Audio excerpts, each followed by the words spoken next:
नमस्कार दोस्तों, मेरा नाम है विमल सिंह बालाजी। स्टडी अड्डा में आप सभी का स्वागत है। बिहार जीके जीएस प्रश्नों की प्रैक्टिस लगातार करा रहे हैं। इससे पहले पार्ट नंबर 3 देखा था। यदि नहीं देखा हो साइट में इंशाल्लाह वीडियो मिल जाएगा। आज हम देखेंगे बीपीएससी टीआरई 3.0 री एग्जाम को लेकर के बिहार जीके जीएस का पार्ट नंबर 4, जिसमें प्रश्न नंबर 151 से 200 तक प्रश्न हम यहाँ पर देखेंगे। यानी टोटल 50-50 करके प्रश्न हम यहाँ पर देख रहे हैं। बीपीएससी के जितने भी पेपर हो चुके हैं सभी के सभी क्वेश्चन भी आपके यहाँ पर कवर हो रहे हैं। तो स्टार्ट करते हैं प्रश्न नंबर 151 से। 5 अक्टूबर 1926 को इनमें से किस नेता ने रांची के स्थानीय आर्य समाज भवन में खादी प्रदर्शनी का उद्घाटन किया था? राजेंद्र प्रसाद, मोतीलाल नेहरू, सीआर दास, जवाहरलाल नेहरू। आंसर की बात करते हैं तो आपका डॉक्टर राजेंद्र प्रसाद आपका यहाँ पर सही हो जाएगा। 5 अक्टूबर 1926 को स्थानीय आर्य समाज हॉल में श्री राजेंद्र प्रसाद की उपस्थिति में रांची में खादी प्रदर्शनी का उद्घाटन किया गया था। यह असहयोग आंदोलन को निलंबित करने के बाद महात्मा गांधी जी द्वारा शुरू किए गए रचनात्मक कार्यक्रम का हिस्से था। मेन आप यही ध्यान रखिएगा, जो यहाँ पर तारीख की बात की गई है, आर्य समाज हॉल की बात की गई है, डॉक्टर राजेंद्र प्रसाद जी की बात की गई है। अगला प्रश्न देखते हैं। बिहार में 1857 के विद्रोह का नेतृत्व एक 70 वर्षीय व्यक्ति ने किया, जो कि दृढ़ता पूर्वक सिपाहियों में शामिल हो गए जब वे आरा पहुंचे। वेरी वेरी इंपॉर्टेंट क्वेश्चन आपका। बताइए, कुंवर सिंह थे, ब्रिजेश कादिर थे, खान बहादुर या जयानंद पांडे? कौन थे जो दृढ़ता पूर्वक सिपाहियों में शामिल हो गए थे जब वे आरा पहुंचे थे? आंसर की बात करते हैं तो कुंवर सिंह आपका यहाँ पर जो है वो सही हो जाएगा। जगदीशपुर के परमार राजपूत परिवार से संबंधित थे। वर्तमान में बिहार भोजपुर जिले के अंतर्गत ये आपका आता है। निधन हुआ था इनका 1858 को।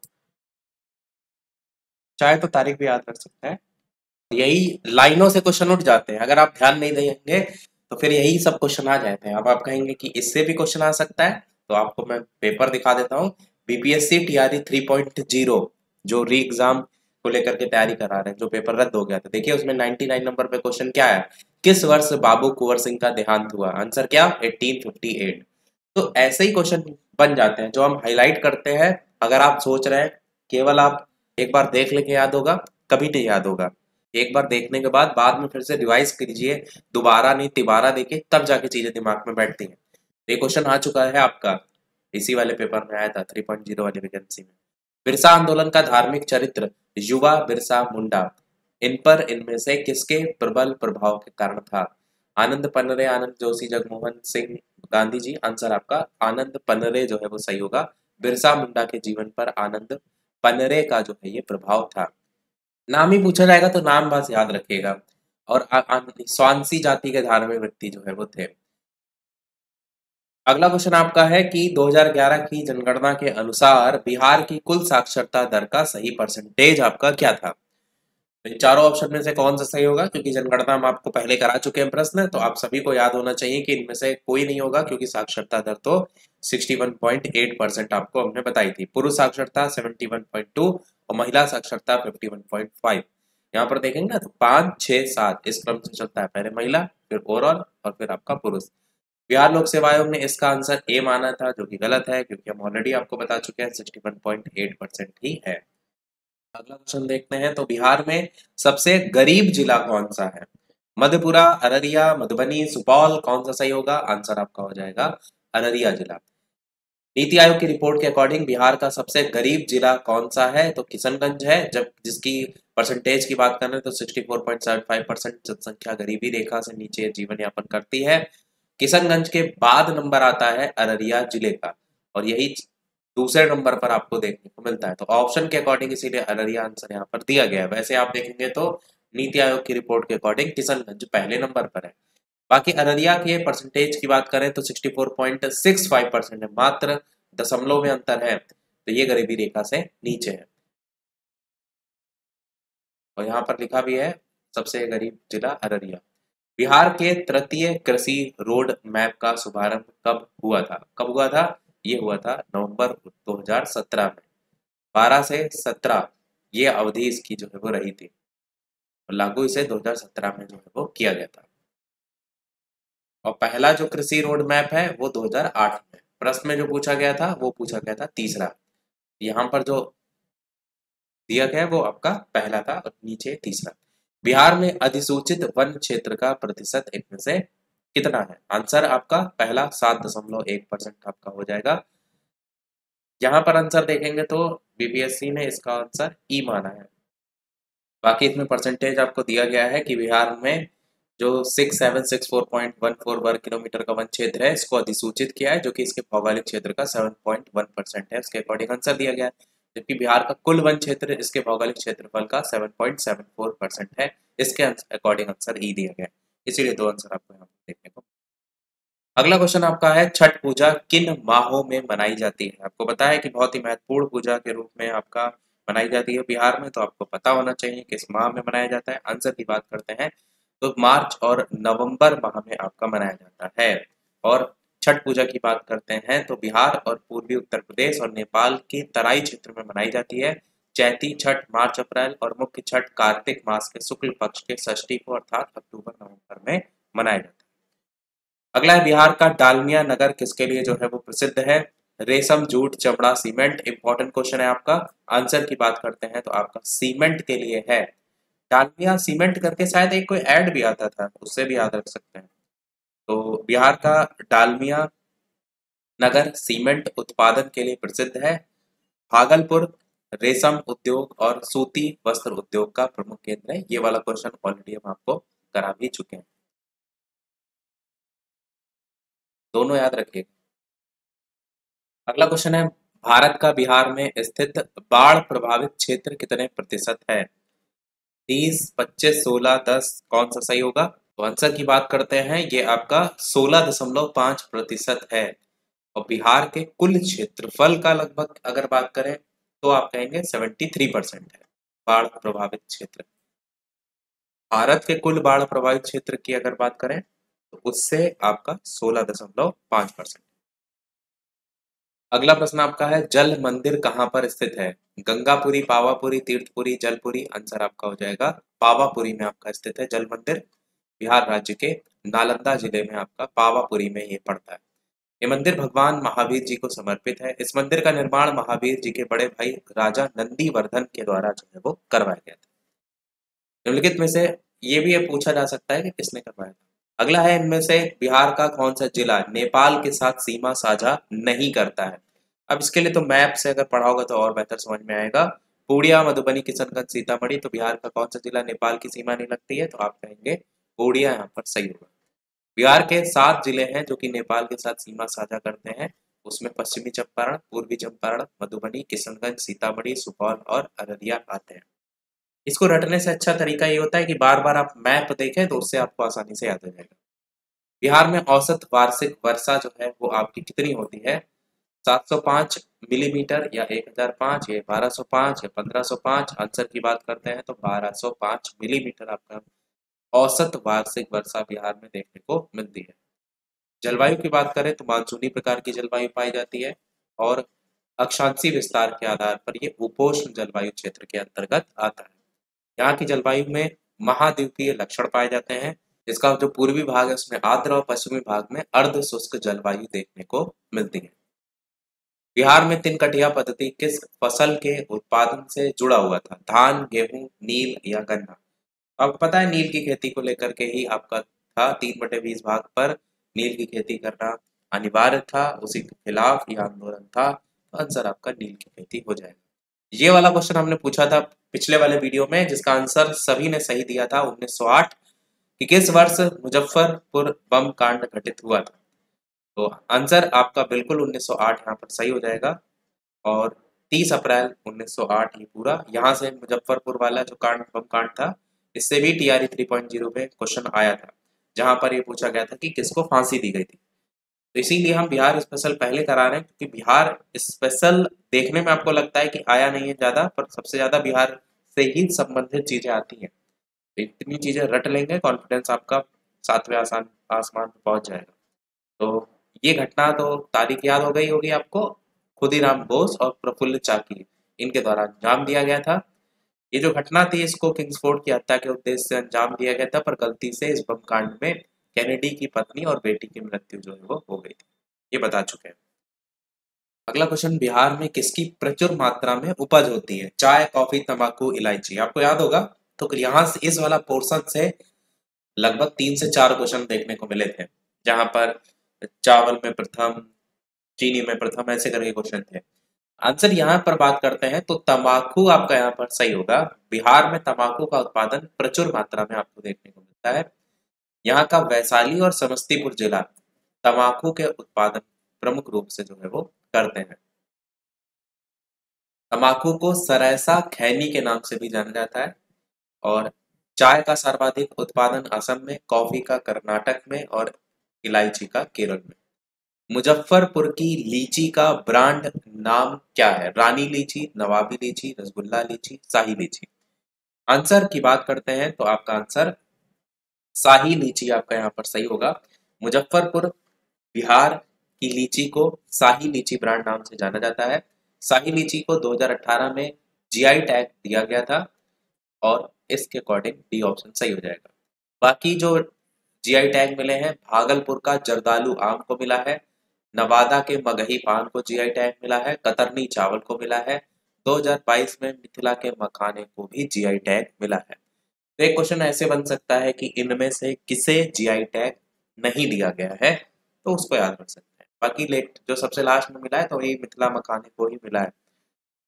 अगला क्वेश्चन देखते हैं, बिहार में कौन सा खनिज पाया जाता है? कार्टजाइट, पायराइट, अब्रक, सभी। आंसर हो जाएगा आपका ऑप्शन नंबर डी, यानी कि उपर्युक्त सभी। बिहार में पाए जाने वाले प्रमुख खनिज है क्वार्टजाइट, पायराइट, अब्रक, चूना पत्थर, स्लेट, सोरा, बॉक्साइट, सोना आदि। तो डी ऑप्शन सही हो जाएगा। क्वार्टजाइट ये मुख्यतः मुंगेर जिले के धारवाड़ श्रेणी की पहाड़ियों में देखने को मिलता है। जो ऑप्शन दिए गए हैं ना, क्वार्टजाइट, कार्टजाइट जो लिखा हुआ है क्वार्ट होगा, तो ये मुख्यतः मुंगेर जिले के धारवाड़ श्रेणी की पहाड़ियों में पाया जाता है। पाइराइट जो है बिहार में मुख्यतः अमजारे की पहाड़ियां और मनपू आदि में पाया जाता है। और अब्रक जो है ये अधात्विक खनिज बिहार में मुख्यतः नवादा, गया, मुंगेर, जमुई आदि क्षेत्रों में पाया जाता है। तो ये तीनों के बारे में याद रख सकते हैं। अगला इनमें से कौन सा बिहार की पश्चिमी सीमा पर स्थित है? नेपाल, पश्चिम बंगाल, उत्तर प्रदेश, झारखंड। कौन सा सही होगा? आंसर की बात करते हैं तो यूपी आपका सही हो जाएगा, जो कि बिहार की पश्चिमी सीमा पर आपको देखने को मिलता है। उत्तर प्रदेश की सीमा से बिहार के जो है वो कितने जिले टोटल लगते हैं? तो 8।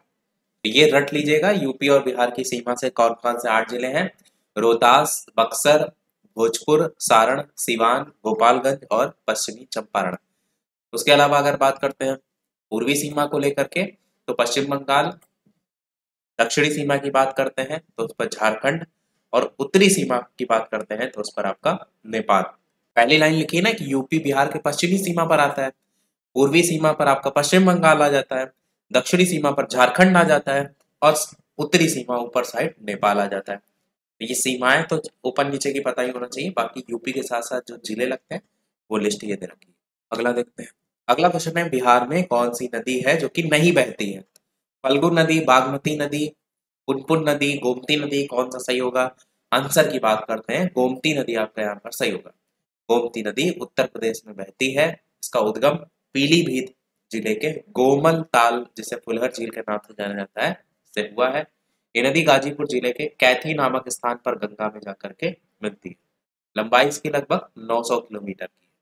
तो इसलिए आप कहेंगे गोमती नदी आपकी नहीं है बिहार में। बाकी तीनों है, फल्गु भी, बागमती भी और पुनपुन भी। अगला क्वेश्चन आपका है कि बिहार में कौन सा जलप्रपात नहीं है, आपसे यहाँ पर पूछा गया है। हुंडरू जलप्रपात, धुआं कुंड, ककोलत जलप्रपात, मंझर कुंड। कौन सा सही होगा?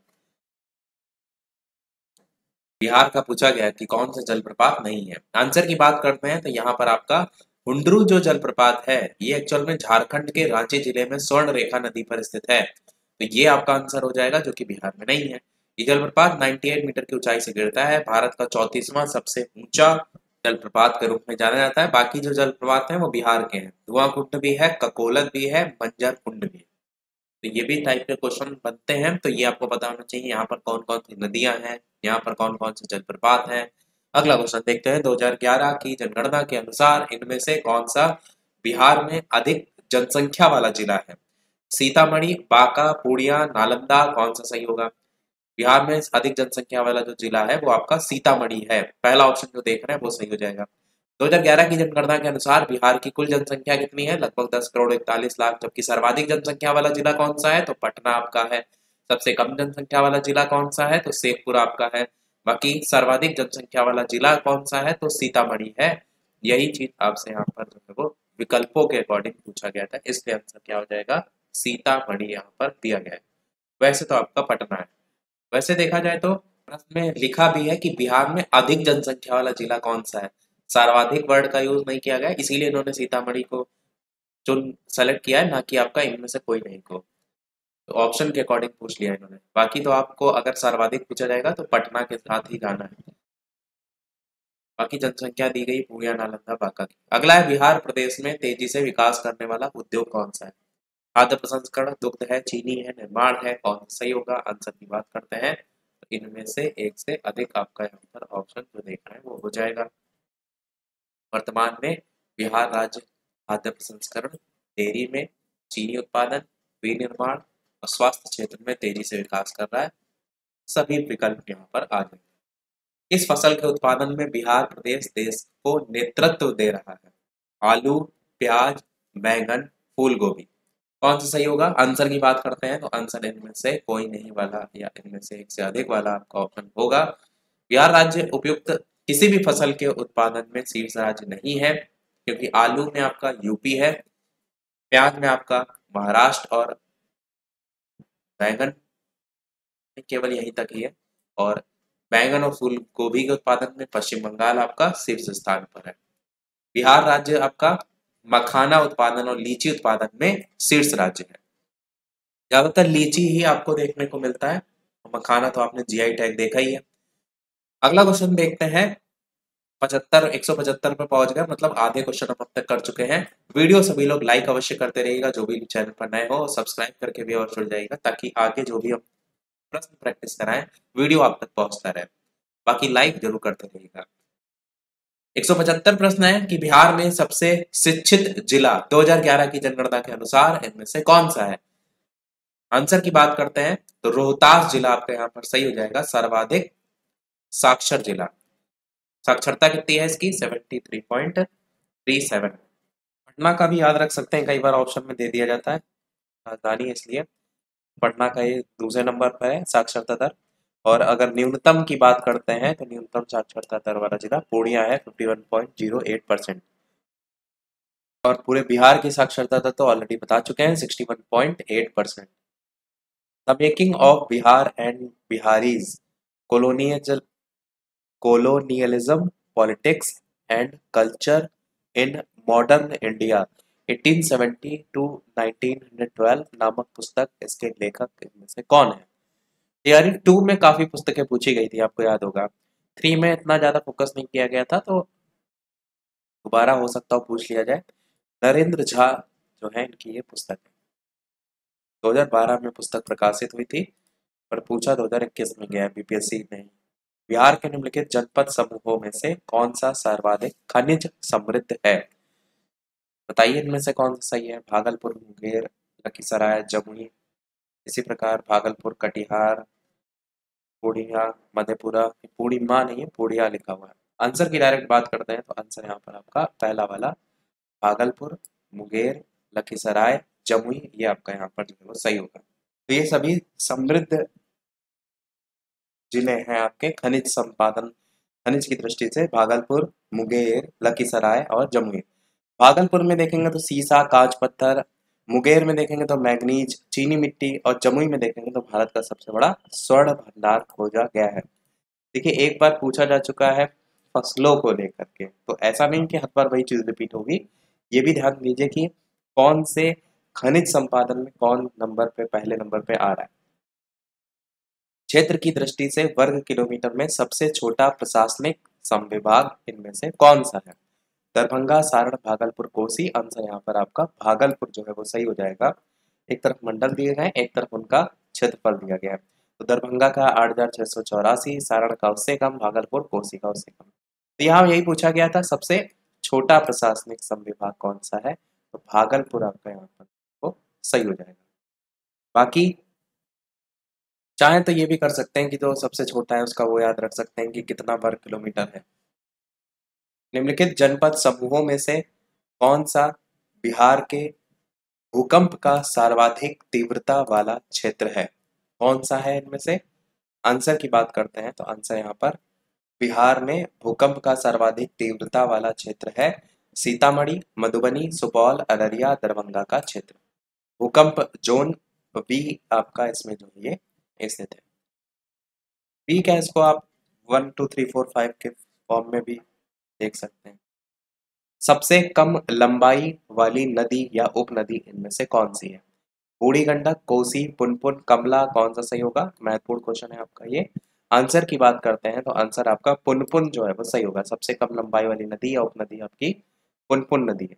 बिहार राज्य से होकर बहने वाली नदियों में सबसे छोटी नदी है। लंबाई इसकी कितनी है? 200 किलोमीटर। अन्य नदियों में कोसी की लंबाई आपकी 730 किलोमीटर है, कोसी आपको पता होना चाहिए। बूढ़ी गंडक की है 320 किलोमीटर, कमला नदी की है 328। मेन आप कोसी याद रखिएगा, ज्यादातर पूछा जाता है। बिहार के निम्नलिखित कृषि जलवायु क्षेत्रों में से कौन सा सबसे अधिक मखाना का उत्पादन जो है वो करता है? आंसर की बात करते हैं इन चारों में से तो आपका आंसर यहाँ पर पूर्वोत्तरीय जलोढ़ मैदान आपका सही हो जाएगा। बिहार राज्य पहले नंबर पे मखाना में, लगभग 90% अकेले मखाना यही देखने को आपको मिलता है। और बिहार में विशेषता पूर्णिया, दरभंगा और मधुबनी जिलों में मखाना आपको देखने को मिलता है।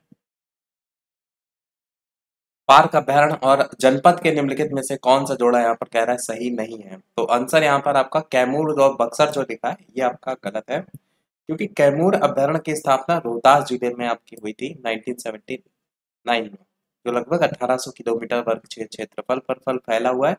बाकी अगर देखेंगे भीमबंध, मुंगेर है, नगी डैम, जमुई है, राजगीर, नालंदा है, तो ये सब सही। प्रश्न में गलत पूछा गया था।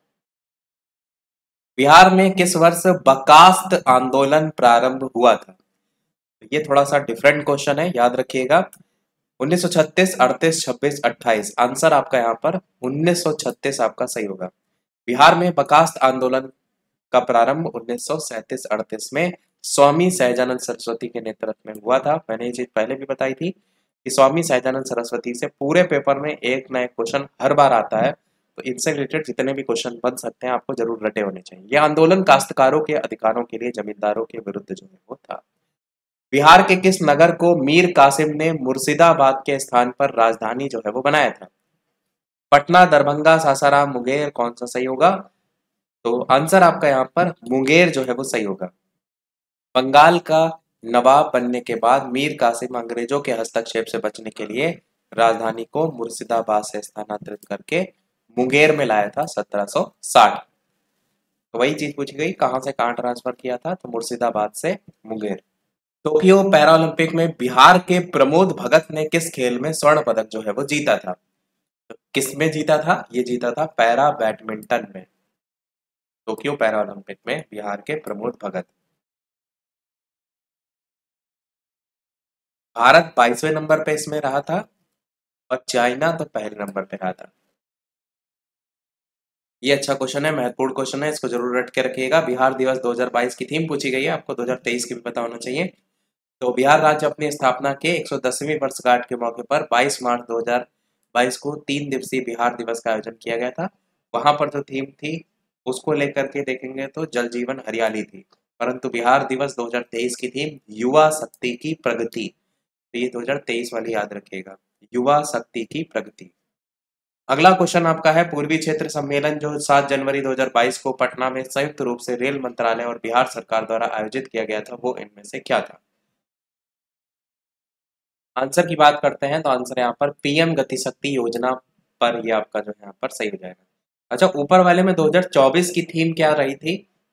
22 मार्च तो आपकी तारीख बीत चुकी है, कमेंट में अवश्य बताइएगा, देखते हैं किसका आंसर सही आता है। बिहार सरकार तथा रेल मंत्रालय के संयुक्त अध्यक्षता में 7 जनवरी 2022 को पटना के महेंद्र घाट रेल परिसर में एक सम्मेलन आयोजित किया गया था जो कि पीएम गति शक्ति योजना पर आधारित था। अगला राष्ट्रीय कला उत्सव 2021 में बिहार की कितनी प्रतिभाएं विजेता रही थी? तो टोटल 5 प्रतिभाएं। बिहार में सामाजिक कार्य के लिए 2022 के पद्मश्री पुरस्कार, मैंने कहा था कि आपकी लेटेस्ट वाली मिल चुके हैं, उनको याद रखिएगा, आपसे 2022 नहीं पूछेगा। आचार्य चंदना जी आपका यहाँ पर आंसर हो जाएगा। अगला है बिहार में प्रधानमंत्री राष्ट्रीय बाल पुरस्कार 2022 से किसे सम्मानित किया गया? आंसर यहाँ पर आपका धीरज जो है वो सही हो जाएगा, राष्ट्रीय बाल पुरस्कार। बिहार के किस शहर में देश का पहला शिल्प कला संग्रहालय बनाया जा रहा है? इंपॉर्टेंट क्वेश्चन आपका। आंसर आपका यहाँ पर पटना के अंतर्गत बनाया जा रहा है। देश का पहला शिल्प कला संग्रहालय का निर्माण बिहार राज्य में पटना के उपेंद्र महारथी शिल्प अनुसंधान संस्थान से किया जा रहा है। बिहार में स्थापित स्वराज दल की शाखा का संयोजक इनमें से जो है वो कौन था? आंसर की बात करते हैं, आंसर यहाँ पर श्री कृष्ण सिंह आपका सही हो जाएगा। इंपॉर्टेंट क्वेश्चन है, स्वराज दल की शाखा का संयोजक के रूप में जो है वो जाना जाता है। और स्वराज दल की स्थापना राष्ट्रीय स्तर पर आपको जब पूछी जाएगी तो वहां पर सीआर दास और मोतीलाल नेहरू जी, इनका नाम देखने को मिलता है। बिहार में स्वराज दल की शाखा की स्थापना फरवरी 1923 में हुई थी, जिसके संयोजक थे श्री कृष्ण सिंह। कब हुई थी? 1923 में। कहाँ? बिहार में। और इसके पहले अध्यक्ष कौन थे? नारायण प्रसाद। तो ये दोनों ध्यान रखिएगा कि बिहार में अलग है, राष्ट्रीय स्तर पर अलग है। बिहार नेशनल कॉलेज और उसके भवन बिहार विद्यापीठ, इसका उद्घाटन फरवरी 1922 में किसने किया था? यह भी इंपॉर्टेंट क्वेश्चन है आपका। आंसर की बात करते हैं तो आंसर यहाँ पर महात्मा गांधी जी आपका यहाँ पर सही होगा। बिहार विद्यापीठ का उद्घाटन की अगर बात करें तो बिहार नेशनल कॉलेज की स्थापना डॉक्टर राजेंद्र प्रसाद और मजहरुल हक के द्वारा की गई थी जनवरी 1921 में। इसी कॉलेज के परिसर में महात्मा गांधी जी ने बाद में क्या किया? बिहार विद्यापीठ की स्थापना जो है वो की थी, इसी कॉलेज के परिसर में। बाद में इसका उद्घाटन फरवरी 1921 में। अगला क्वेश्चन आपका 1937 में प्रांतीय स्वायत्तता के अंतर्गत बिहार के पहले प्रधानमंत्री कौन थे? यूनुस जी, श्री कृष्ण सिंह, अब्दुल बारी, राम सुंदर सिंह। आंसर आपका हो जाएगा मोहम्मद यूनुस। ये बिहार के पहले प्रधानमंत्री थे प्रांतीय स्वायत्तता के अंतर्गत। बाकी 1937 के प्रांतीय चुनाव में बिहार प्रांत के कांग्रेस ने पूर्ण बहुमत प्राप्त किया था और मुस्लिम इंडिपेंडेंट पार्टी के जो नेता थे मोहम्मद यूनुस का, इनको राज्य का पहला प्रधानमंत्री, वर्तमान समय मुख्यमंत्री के पद पर आसीन जो है वो किया था। अगला है आपका 1940 में बिहार में कृषि भूमि संबंधी और कृषक आंदोलन के जो साप्ताहिक हिंदी मुखपत्र है उसका नाम क्या था? लीडर, लोकमत, लोकमत, हुंकार या सारथी? आंसर की बात करते हैं, हुंकार आपका यहाँ पर सही होगा। स्वामी सहजानंद का नाम भारत के प्रमुख किसान नेता और स्वतंत्रता सेनानियों में गिना जाता है। स्वामी सहजानंद ने 1940 में कृषक आंदोलन से संबंधित पत्रिका हुंकार का प्रकाशन पटना से जो है वो किया था। और यहाँ से क्वेश्चन आया था फेज 1 वाले पेपर में, बिहार शिक्षक भर्ती का फेज 1 में ध्यान होगा, पत्रिका से संबंधित आया था। तो इसीलिए मैंने कहा कि यही सब घूम फिर के क्वेश्चन आते हैं। एक बार अच्छे से आप याद कर लीजिए, तभी 50-50 करके प्रश्न करा रहे हैं। एक बार अच्छे से याद कर लीजिए, फिर देखिए कितना आपको प्रैक्टिस सेट करने में मजा आएगी। अगला है जीतन राम मांझी, जिन्होंने 2020 में इमामगंज गया बिहार से विधानसभा चुनाव जीता था, वो कौन सी पार्टी से थे? कौन सी पार्टी से थे? हिंदुस्तान आवाम मोर्चा। जीतन राम मांझी 2020 में इमामगंज गया बिहार से विधानसभा चुनाव जीते थे। हिंदुस्तानी आवामी मोर्चा हम पार्टी से संबंधित थे। अगला है 2020 के विधानसभा चुनाव से पूर्व बिहार के उप मुख्यमंत्री जो है वो इनमें से कौन थे? आंसर की बात करते हैं तो आपका आंसर सुशील कुमार मोदी यहाँ पर जो है वो सही हो जाएगा। बिहार की कौन से आद्र स्थल को अक्टूबर 2020 में रामसर साइट में शामिल किया गया? ये क्वेश्चन जो रामसर साइट वाले होते हैं ना, ये कभी पुराने नहीं होते। ये मत सोचिएगा ये पुरानी करंट अफेयर है, जीके जीएस बन जाती है। आंसर यहाँ पर आपका हो जाएगा पहला काबर ताल। बिहार के बेगूसराय जिले में आपका काबर ताल को रामसर साइट में शामिल जो है वो किया गया है और ये राज्य में दर्जा पाने वाली पहली आर्द्र भूमि है। मैंने यही बात की कि ये है आपका जीके जीएस वाला प्रश्न। इसे कंवर झील के नाम से भी जाना जाता है और जैव विविधता, प्रवासी पक्षियों, इन सभी के लिए फेमस है। ये तो आपको पता ही है कि रामसर कन्वेंशन एक अंतर्राष्ट्रीय समझौता है आर्द्र भूमि को लेकर के 2 फरवरी 1971 को इस पर हस्ताक्षर हुए थे। अगला क्वेश्चन है भोला पासवान शास्त्री जो बिहार के पूर्व मुख्यमंत्री थे, बिहार के किस जिले से संबंधित थे? तो किससे संबंधित थे? पूर्णिया से संबंधित जो है ये थे। भोला पासवान शास्त्री बिहार के पूर्व मुख्यमंत्री थे जो कि बिहार के पूर्णिया जिले से संबंधित थे। भोला पासवान शास्त्री जी बिहार के पूर्व मुख्यमंत्री थे, बिहार के पूर्णिया जिले से जो है वो ये संबंधित थे। बाकी जन्म इनका 1914 को पूर्णिया जिले के बैरगाछी गांव में हुआ था। 3 बार बिहार के मुख्यमंत्री रह चुके हैं। मृत्यु हुई थी इनकी 1984 में। पहला कार्यकाल था इनका 1968 से 1968, मतलब तारीख की बात की गई 22 मार्च से 29 जून। दूसरा कार्यकाल 1969 ही है, बस 22 जून से 4 जुलाई, और इसी प्रकार 1971-72 22 जून से 9 जनवरी। लास्ट क्वेश्चन देखते हैं, इसके बाद एक क्वेश्चन आपसे पूछेंगे। बिहार में राजद उम्मीदवार शक्ति सिंह यादव 2020 के विधानसभा चुनाव में जेडीयू के उम्मीदवार कृष्ण मुरारी शर्मा से कितने वोटों से हार गए थे? तो 12 वोट यहाँ पर सही हो जाएगा। बाकी कुछ मत याद करिए इसमें। अब एक प्रश्न से भी, जैसा कि सभी वीडियो में हम आपसे एक नए प्रश्न पूछते हैं। इसके अलावा वीडियो सभी लोग लाइक शेयर सब्सक्राइब अवश्य करते रहिएगा। टेलीग्राम चैनल से नहीं जुड़े हो तो बालाजी स्टडी डेटा टेलीग्राम पर सर्च करके जुड़ सकते हैं। करंट अफेयर डेली हम वहाँ भेजते रहते हैं, तो वहां से वो थोड़ा थोड़ा डेली पढ़ते रहिएगा ताकि एक साथ बोझ ना लगे। बाकी ये प्रश्न आपके लिए, जिसका आंसर बताइएगा। जनगणना 2011 के अनुसार निम्नलिखित जिलों में से कौन सा एक अधिकतम साक्षरता दर रखता है? पटना, मुंगेर, रोहतास, भोजपुर। 4 ऑप्शन है, अपना आंसर वीडियो के मेन कमेंट में बताइएगा। और इससे पहले के प्रश्न नहीं देखे हो, प्रैक्टिस कर लीजिएगा, याद कर लीजिएगा, क्योंकि हम डेली 50-50 प्रश्न करा रहे हैं ताकि 50 प्रश्न एटलीस्ट डेली आप याद कर सकें। बाकी कोई प्रश्न हो, कोई सुझाव हो तो वो पूछ लीजिएगा। लाइव टाइमिंग रात के 9 बजे के आसपास चल रही है। बाकी कुछ बदलाव होगा समय में तो अलग से हम आपको सूचित करेंगे। तो आज के वीडियो में इतना ही रखते हैं, फिर मिलते हैं अगले वीडियो में। तब तक के लिए सभी को नमस्कार, जय हिंद।